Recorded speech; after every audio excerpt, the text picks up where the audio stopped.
अस्सलाम वालेकुम नाज़रीन, मैं हूं Shahid Abbasi. Supreme court of Pakistan में आज बड़ी अच्छी डिबेट हुई, बड़ा अच्छा मुकालमा हुआ। उसमें क्या डिस्कशन थी, जो सिविलियन के मिलिट्री ट्रायल थे इसके ऊपर बात की गई। वकला की तरफ से बड़े अच्छा मुकालमा किया गया और चीफ जस्टिस की तरफ से क्या रिमार्क्स आए, ये सारी चीजें आज हम डिस्कस करेंगे। सिविलियन मिलिट्री ट्रायल केस में सुप्रीम कोर्ट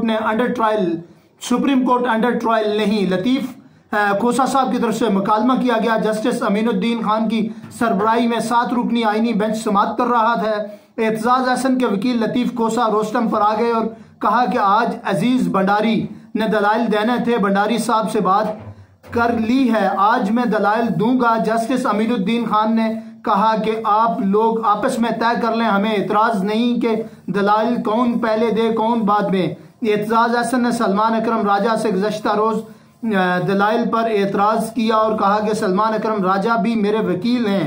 एतजाज हसन ने कहा कि सलमान अकरम राजा ने कल जस्टिस मुनीब अख्तर के फैसले से इख्तलाफ किया था, मैंने सलमान अकरम राजा को ऐसी कोई हदायत नहीं दी थी। जस्टिस मुनीब अख्तर के फैसले से मुकम्मल इत्तेफाक करता हूँ। ये सारी सूरत हाल है क्योंकि सिविलियन के जो ट्रायल होने हैं उसके ऊपर सुप्रीम कोर्ट ऑफ पाकिस्तान में मुकदमा ज़ेर बहस है। सुप्रीम कोर्ट ने बड़ा खुल के ये बात कहा कि जो सुप्रीम कोर्ट है वो मिलिट्री के अंडर ज़ेर ट्रायल नहीं, और लिहाजा सुप्रीम कोर्ट का जो फैसला होगा वही फाइनल और हतमी होगा, क्योंकि सुप्रीम कोर्ट एक बड़ी अथॉरिटी है। सुप्रीम कोर्ट की तरफ से जो जजमेंट आएगी, वो जो प्रेसिडेंट सेट होगा उसके ऊपर भी बड़ी अहमियत का हामिल है और उसके ऊपर भी फैसला किया जाएगा कि आया जो इमरान खान साहब के ट्रायल हैं वो क्या मिलिट्री कोर्ट में हो सकते हैं या नहीं। इमरान खान साहब के अगर ट्रायल मिलिट्री कोर्ट में होते हैं तो GHQ हमला केस के अंदर इमरान खान साहब को फुल फ्लेज शायद सजा हो सकती है, क्योंकि जो मिलिट्री कोर्ट है उसके ट्रायल जरा मुख्तलिफ हैं। जनरल फैज के हवाले से हम देखें तो उन्होंने जब जनरल फैज का ट्रायल किया तो फिर वो आर्मी पर्सन थे, उनको सजा दे दी गई, उनका कोर्ट मार्शल किया गया। लेकिन सुप्रीम कोर्ट की तरफ से जो जजमेंट आएगी उसके ऊपर देखा जाएगा कि क्या एक सिविल आदमी का ट्रायल फौजी अदालतों में मुमकिन तौर पर हो सकता है या नहीं। इसके ऊपर स्टिल डिबेट जारी है। नेक्स्ट डेट के ऊपर जो भी इसके ऊपर मजीद पेशरफ्त होगी उसको भी हम कवर करेंगे और अपने नाजरीन तक पहुंचाएंगे।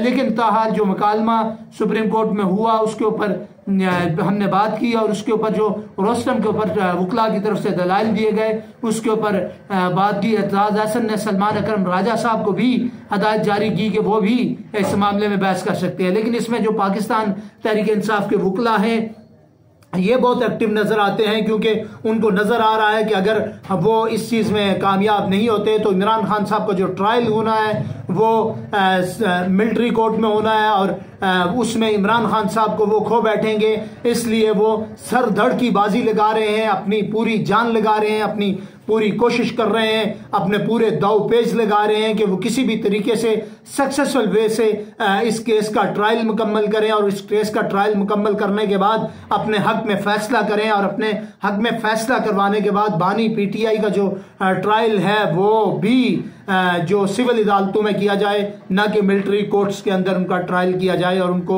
सजा दिलवाई जाए। ये बड़ा इंपॉर्टेंट तरीन मामला था, इंपॉर्टेंट तरीन जो चीजें थी वो मैंने फैक्ट के ऊपर जो मबनी थी आपके सामने रखी और इसके ऊपर जो भी सुप्रीम कोर्ट में मजीद बहस होगी, मजीद डेट होगी, इसके ऊपर जो भी पेशरफ्त होगी इसके ऊपर मैं बात करूंगा और इसके ऊपर जो भी हकायक होंगे आपके सामने रखूंगा। तब तक के लिए मुझे दीजिए इजाजत, दुआओं में याद रखिएगा। बहुत शुक्रिया।